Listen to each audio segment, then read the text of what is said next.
láìlẹ́jà ń bákan nínú.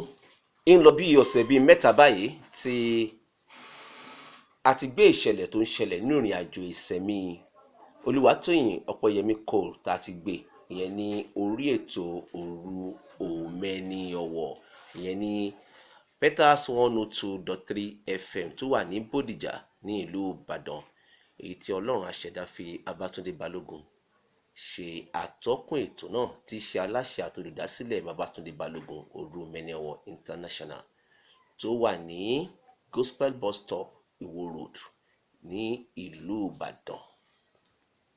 A tún ti wà inú ilé Olúwatóyìn Ọpẹ́yẹmí Cole báyìí ní Apẹ̀tẹ̀ ní Alákùtà ní ìlú Ìbàdàn, àbí bẹ́ẹ̀ kọ́?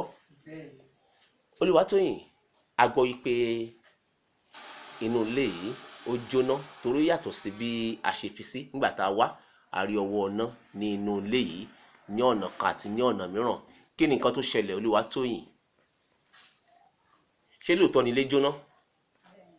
Òótọ́ ló jóná àbí? Kí ló fà tó fi jóná?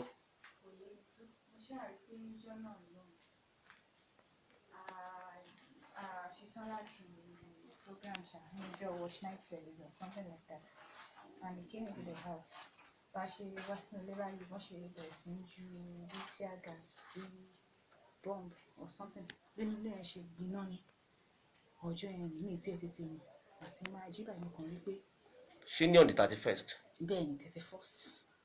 31st ni àbí? Bẹ́ẹ̀ ni ló ṣẹlẹ̀. Bẹ́ẹ̀. O rò pé lótìtọ́ àti lódodo iná ju nǹkan sínú ilé àbí wo ni o ṣáná sínú ilé? Wọ́n ju nǹkan sínú ilé mi. Báwo wá ni a ṣe pa iná náà? Omi mo ṣáà gbé TV erérù ti ẹ̀bà mi lónìí ìwé Ọlọ́run kí ni ẹ ṣáà rí gbogbo. Àwa náà wí ìwònú lè ṣe rí. Ó ṣáà ju mo ṣáà wá wàhálà láti fi mọ wàhálà.